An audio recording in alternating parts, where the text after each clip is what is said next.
What if the Bible held a secret so vast it was erased from its pages?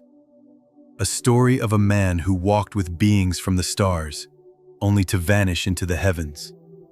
Picture a desert night, the sky ablaze with celestial light, and Enoch, a humble patriarch, summoned by voices not of this earth. His tale, buried for centuries, whispers truths that challenge everything we know about our place in the cosmos. If this forbidden story stirs your soul, like, share, and subscribe to journey deeper with us. Stay until the end, because a promise from the stars awaits you. Beneath a sky heavy with stars, a man named Enoch walked the ancient sands, his heart attuned to whispers older than the earth itself. Genesis tells us, in chapter 5, verse 24, that Enoch walked with God, and he was not, for God took him. But what if the word God veils a deeper truth? The Hebrew speaks of the Elohim, the powerful ones, plural, mighty beings who strode between worlds. Enoch, great-grandfather to Noah, was no ordinary man.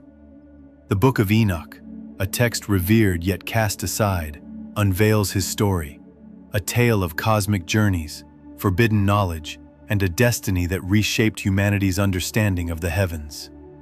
Imagine Enoch standing alone, the desert wind carrying voices that hum with unearthly resonance. The Book of Enoch, etched in scrolls, hidden for centuries in the Qumran caves, reveals he was given a year's notice, a divine countdown before the Elohim would take him. Not to death, but to the stars. Guided by Uriel, a being of light and mystery, Enoch was lifted beyond the veil of earth. His eyes beheld the cosmos, stars wheeling in precise dances, the moon cradling the sun's reflected glory, and the laws of creation laid bare. Was this a physical voyage, soaring through the heavens, or a vision piercing the fabric of reality? The text leaves us to ponder, but its weight is undeniable. Enoch's story is no mere fable.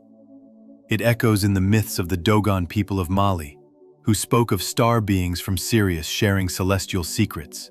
It resonates in the Mayan calendars, charting the heavens with uncanny precision. Across cultures, from Sumerian tablets to Egyptian carvings, we hear whispers of beings from beyond, tutoring humanity in the arts of civilization. Enoch, perhaps the first abductee, was chosen to bear witness to truths too vast for his time. His account, written in the 2nd century BCE, captures an oral tradition stretching back millennia, a bridge between our world and the infinite. As the stars burn above, consider this.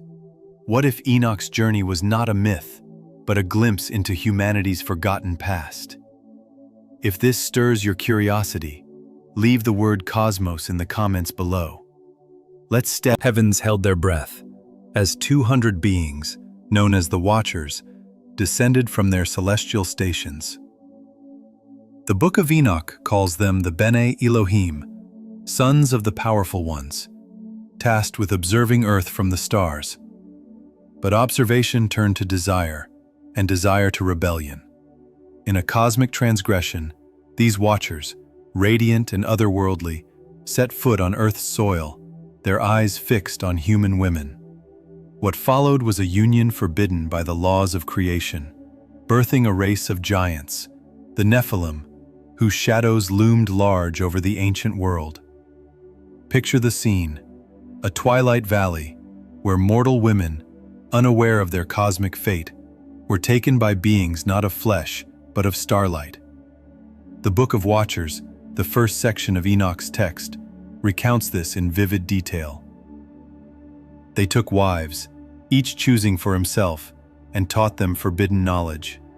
These Nephilim, half human, half celestial, towered over humanity, their strength unmatched, their existence a defiance of nature.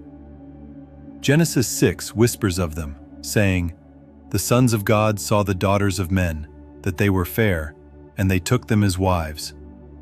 But Enoch's account dares to name what the canon obscures. These were no mere angels, but beings capable of interbreeding, physical yet alien, from a realm beyond our own. This story is not unique to Enoch. Across the globe, echoes resound. Greek myths speak of titans, born of divine human unions. Sumerian texts describe sky people nurturing yet disrupting early civilizations. Even the Cherokee whisper of star beings from the Pleiades. The Nephilim, called giants or titans in other tongues, appear in every corner of the world's ancestral memory. Were they merely legends or evidence of an ancient intervention? The Jewish historian Josephus, writing in the 1st century, pointed to giants in his own time as proof of this history, a claim too bold for the canon to embrace. Yet the Watchers' legacy was not only destruction. They brought gifts, knowledge of metallurgy, medicine, and the stars. They taught humanity to forge tools, heal wounds, and read the heavens. But this knowledge came at a cost. The Nephilim's reign brought chaos, their appetites unyielding, their power unchecked. The Book of Enoch warns of divine judgment looming over these rebels, a reckoning for their defiance. The heavens, once a source of wonder, now pulsed with the weight of consequence. If this tale of celestial rebellion and forbidden unions sparks a question in your heart, leave the word Nephilim in the comments. What did these watchers seek, and why does their story echo across cultures and centuries? Let's venture further, to a world where the seas themselves hide secrets of the stars. The earth trembles under the giant's tread, but beneath the waves, another mystery stirs. 1984. A young woman emerged from the sea, her eyes wide with a story that chilled her family. For 3 years, she had vanished, taken from the beach to an underwater realm. Her captors, she claimed, were not human. They were the Mami Wata, ethereal beings of African lore, beautiful yet alien, who spirited her away to bear their children. This tale, echoing through the western coasts of Africa and into the Caribbean, finds a startling parallel in the Book of Enoch.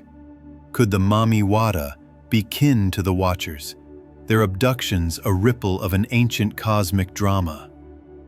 The Mami Wata tradition speaks of aquatic beings, often female, who lure humans from the water's edge. Thousands of years old, these stories predate modern tales of mermaids or sirens. Yet they carry the same haunting motif: abductions by non-human entities. The Ghanaian woman's account, living among her captors in an underwater base, mirrors Enoch's narrative of beings from beyond Earth intervening in human lives. Her story was no bid for fame. It brought her only whispers of madness. Yet its echoes resound in global myths, from the Babylonian Apkallu, part human, part aquatic beings who gifted civilization's tools, to the Dogon's tales of star beings from Sirius. Consider this. What if these abductions, ancient and modern, are not mere folklore? The Book of Enoch speaks of the Watchers imparting forbidden knowledge: astronomy, metallurgy, healing. Similarly, the Mami Wata and Apkallu are said to bestow wisdom, yet their gifts come with a price. In the 1960s, astrophysicist Carl Sagan pondered this, writing in Intelligent Life in the Universe that ancient myths like the Apkallu deserve serious study. He speculated Earth may have been visited by advanced civilizations, perhaps thousands of times. Could the sudden leap of Sumerian civilization, complete with mathematics, astronomy, and law, point to such an intervention? These stories challenge our view of a solitary humanity. If you feel a stirring, a sense that these tales touch something real, leave the word Mami Wata in the comments. Let's dive deeper, where the stars and seas converge, to uncover why these truths were hidden from the sacred texts. The waters grow still, but the heavens murmur with judgment. Why was Enoch's story, brimming with cosmic truth, cast out from the Bible's canon? The heavens, once alive with the footsteps of the Watchers, fell silent. Their story, preserved in the Book of Enoch, was deemed too dangerous for the sacred canon. Why was this text, quoted in the New Testament's Book of Jude and cherished by the Ethiopian Orthodox Church, cast aside by Jewish and Christian authorities?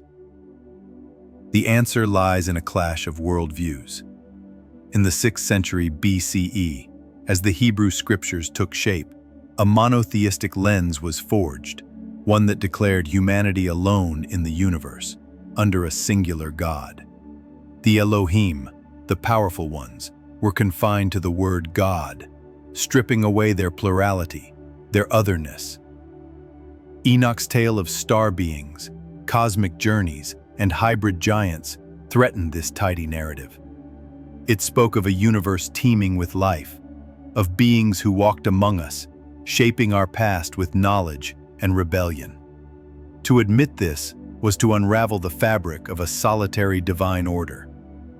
The Book of Enoch, found among the Dead Sea Scrolls in the Qumran caves, was not merely a relic of a bygone era. Early church fathers like Clement of Alexandria and Tertullian quoted it as scripture, their voices echoing its authority. Yet by the 2nd century CE, decisions were made to sculpt the Christian Bible, gluing it to a Hebrew canon that shunned the extraterrestrial. The Watchers, the Nephilim, the cosmic tutor Uriel, these were truths too vast, too unsettling. My book, Escaping from Eden, argues this was no mere oversight. The editors, bound by a worldview that rejected otherworldly entities, buried Enoch's account, conflating the Elohim with a singular deity. In doing so, they muddled the divine with the deeds of beings who were, perhaps, not gods at all, but visitors from the stars. Yet the echoes of Enoch refused to fade. Across the world, from the Sumerian sky people to the Mayan stargazers, cultures whisper of beings who gifted humanity the seeds of civilization, mathematics, astronomy, law. The Dogon of Mali speak of Sirius, a star system they mapped long before telescopes, taught by beings from its third star. Carl Sagan, in his 1966 work, Intelligent Life in the Universe, dared to suggest these myths hold truth, proposing Earth may have been visited thousands of times. The Babylonian Apkallu, part human, part aquatic, mirror the Mamiwata, nurturing humanity's first steps. These are not fables, but fragments of a shared memory, etched in stone and story. In our time, the veil thins. Harvard's John Mack, in the 1990s, studied military and aviation personnel reporting close encounters. His findings, presented to the U.S. Defense Department, rejected psychosis, pointing to real contact with entities beyond our ken. Tradition speak of enhanced minds, their intellects sharpened by their captors. One, known to me through a single degree of separation, filled notebooks with advanced calculus after his encounter. A silent testament to a cosmic gift.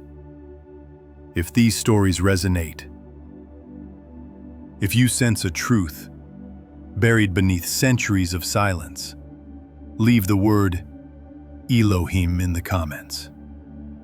The heavens are speaking. Are we ready to listen? The stars align, and the scroll of Enoch unfurls its final promise, a question that lingers in the heart of humanity. The Book of Enoch lies open, its pages a mirror to our deepest questions. Are we alone in the cosmos, or have we been touched by beings from beyond shaping our past, whispering to our present? Enoch's journey, the Watcher's rebellion, the Mamiwata's call. They weave a tapestry of a universe alive with mystery. What if these stories, dismissed as myth, hold the key to our place among the stars? As the heavens watch, we stand at a crossroads. Will we listen to the voices of those who claim contact, or turn away, as the ancients did, from truths too vast to bear? Like, share, and subscribe to keep these stories alive. Comment truth below if you feel the pull of the cosmos. The promise of Enoch awaits. Who will claim it?